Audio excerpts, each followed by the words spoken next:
वीरू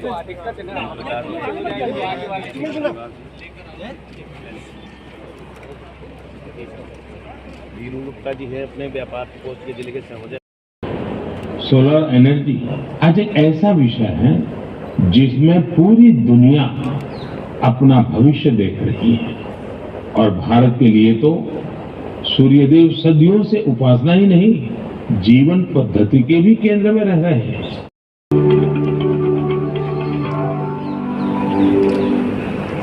मेरे प्यारे देशवासियों, नमस्कार। आज देश के कई हिस्सों में सूर्य उपासना का महापर्व छठ मनाया जा रहा है। छठ पर्व का हिस्सा बनने के लिए लाखों श्रद्धालु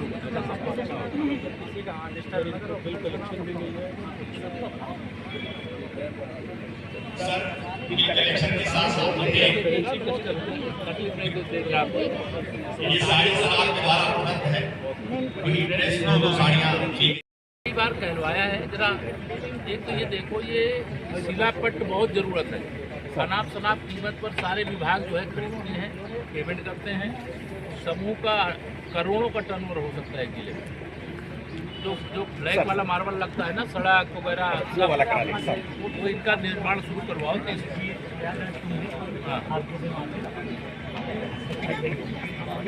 सर, ये अभी ज्ञान उनसे बात किया है डीएचओ से। 1 ग्राम आप विद्युत सचिव कलेक्शन हो रहा है? कितना किया? अभी 1 महीने में 3-3.5 लाख। यहाँ लंबी रोग से ग्रसित कोई नहीं है ना? अब नहीं डॉक्टर साहब कहाँ गए? ब्रह्मसुताभ्यश्च पवित्राभ्यो नमो नमः। ओम सुरभ्यै नमः। पूरे देश और दुनिया में बड़ी संख्या में लोगों ने अपनों को खोया। जनपद हमीरपुर में भी बड़ी संख्या ऐसी है जिन्होंने अपने माता पिता या अपने माता पिता में से किसी एक को खोया है। ऐसे कोरोना से पीड़ित बच्चों और उनके परिजनों से मुलाकात का कार्यक्रम भी रखा था। उनसे भेंट हुई, उनसे बातचीत हुई, उनकी समस्याओं को सुना और यह जो समस्याएं हैं उनके समाधान का निर्देश देते हुए नियमित रूप से उन बच्चों की और उन बच्चों के परिवारों की चिकित्सा की दृष्टि से जांच आदि करवा करके उनका ध्यान रखने के लिए बताया गया है। सरकार के स्तर के लिए जो विषय हैं, हम लोग सरकार के स्तर पर उस पर विचार करेंगे। इसके बाद अभी जिले की समीक्षा बैठक हुई। समीक्षा बैठक के माध्यम से, जैसा आप सब जानते हैं, केंद्र में माननीय मोदी जी, प्रदेश में आदरणीय योगी जी के नेतृत्व की डबल इंजन सरकार सुशासन और विकास के लिए समर्पित है, गरीब कल्याण के लिए समर्पित है, रोजगार के लिए समर्पित है और बुंदेलखंड के लिए समर्पित है। और उसी के क्रम में आज अलग अलग विभागों की समीक्षा करके कड़े निर्देश दिए गए हैं। जहां अच्छा काम जिन विभागों के अधिकारियों के द्वारा किया गया उसकी प्रशंसा भी की गई है और जिन्होंने कोई लापरवाही की है या कोई शिकायत आई है तो उसमें विशेष ध्यान दे करके जब अगली बार मैं पुनः आऊँगा तो जितने भी निर्देश आज दिए गए हैं उनका अक्षरशः अनुपालन करने के लिए बताया गया है। आप जैसे जानते हैं करके वह सुविधाएं जो आवास के लाभार्थी उनको तत्काल उपलब्ध करा दें।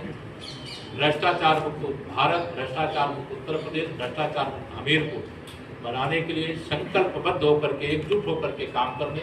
और सभी अधिकारियों को मैंने कहा कि सारे अधिकारी जिस विभाग को लीड कर रहे हैं वो अपने विभाग के लिए राज्य सरकार से, केंद्र सरकार के माध्यम से जो भी जिले के लिए योजनाएं हैं उनको लाने के लिए जिम्मेदारी से प्रयास करें। दोनों सरकारों का खजाना हमीरपुर और बुंदेलखंड के विकास के लिए खुला हुआ है। इसलिए सारे अधिकारी पूरे बहुत अच्छे, कई अधिकारियों ने अच्छे काम किए, नवाचार किए हैं, वो सब और अच्छा करें, उनको उत्साहित भी किया गया है। दूसरा, कुछ जगह मुझे यह भी शिकायत आई थी ग्रामीण क्षेत्रों से कि यहाँ खनन के दृष्टि से जो अवैध ओवरलोडिंग का काम चलता है उसमें सख्ती से तीनों जो विभाग हैं उसमें खनन को भी, आरटीओ को भी, शासन को भी, पुलिस को भी, सबको मिला करके अवैध जो रूप से जो ओवरलोडिंग का काम चल रहा है, जिससे सड़कों की स्थिति खराब हो रही है, वह ठीक रहे, उसमें अभियान चलाने कहा गया है। जो सड़कों को निर्माण करने का, सेतुओं को निर्माण करने का, छोटे पुलों को निर्माण करने का काम कार्य योजना का हिस्सा बन गया है, शासन स्तर पर लंबित है। आज उसको मिनट्स का पार्ट बना करके भेजा जाएगा और हम लोग शासन से जल्दी उसे जनपद को उपलब्ध हो इसका प्रयास करेंगे। जनपद को एक माफियाओं के खिलाफ है, वो किसी भी प्रकार के, और उनके खिलाफ जो लगातार कार्रवाई हो रही है, इसके कारण से कानून व्यवस्था की सुधरी हुई स्थिति के कारण आज उत्तर प्रदेश का नाम एक मॉडल के तौर पर पूरे देश के अंदर लिया जा रहा है। मैं हमीरपुर भी एक तरह से कहा जाए तो कानपुर की ओर से आते समय बुंदेलखंड का प्रवेश द्वार है, और बुंदेलखंड जब से 2014 में माननीय नरेंद्र मोदी जी के नेतृत्व में देश में हमारी सरकार बनी, 2017 में उत्तर प्रदेश में हमारी सरकार बनने से पहले जरूर अड़चन थी, लेकिन आज सारी अड़चनें यहाँ की जनता ने दूर कर दिया है, डबल इंजन की सरकार बनाया है। इसलिए बुंदेलखंड विकास के पथ पर आगे बढ़ चला है। यहाँ बुंदेलखंड एक्सप्रेस वे से लेकर के डिफेंस कॉरिडोर से लेकर के पर्यटन की अपार संभावनाओं को लेकर के हर घर नल से जल, जो प्यास से तड़पता हुआ बुंदेलखंड दिखाया जाता था, आज सबसे पहले दिसंबर 2022 तक का लक्ष्य है कि हम हर घर तक नल से जल पहुंचाने का जो कार्य है उसको पूरा करने में सफलता अर्जित करेंगे। अभी बाढ़ की विभीषिका के कारण से काफ़ी नुकसान हुआ है, अतिवृष्टि के कारण से भी काफ़ी नुकसान हुआ है। उसका सर्वे करा करके प्राथमिकता के आधार पर तीव्र गति से मुआवजा वितरण करने का काम किया जाए। यह भी आज यहाँ पे निर्देश दिया गया है, डिमांड भेजी गई है। अविलंब जो धनराशि है वह जनपद को उपलब्ध कराई जाएगी, जिससे यहाँ जो मुआवजा पाने के अधिकारी हैं उनको हमारे माननीय जनप्रतिनिधिगण के माध्यम से मुआवजे का वितरण किया जा सके, इसकी एक व्यवस्था सुनिश्चित करने के लिए कहा गया है। प्रधानमंत्री आवास योजना नगर और ग्रामीण दोनों में कुछ अनुबंध सुविधाएं 6 क्षेत्र के बारे में मुझे बताया गया, वो तो गया है, उसके जियो होना बाकी है। उसे जितनी जल्दी हो सके जियो करा करके हमीरपुर को पूरा गंगा मैया को, यमुना मैया और बेतवा दोनों से पार करके आपको जल्दी से लखनऊ पहुंचाने का sir, uniform civil code Gujarat model में लागू करने के लिए समिति बनाई गई, क्या लगता है यूपी में जरूरत नहीं है इससे? इसको तो स्वागत करना चाहिए, इसमें कौन इसमें विरोध है? तो सर यूपी में कब तक लागू होने की संभावना क्या है? इसके लिए लागू होगा तो आपको मालूम हो जाएगा। क्या पहल की है? यूपी काफी कुछ कर रहा है, लेकिन अभी उसमें बोलने की जरूरत नहीं है। जब हम लोग कुछ करके दिखाते हैं बताते कम। मायावती ने अभी एक ट्वीट किया है कि अज्ञात स्रोतों से गुजरात चुनाव और हिमाचल चुनाव के पहले काफी फंडिंग की गई, कमी इसका आंकड़ा बता रहे 545 करोड़, क्या ये उचित है?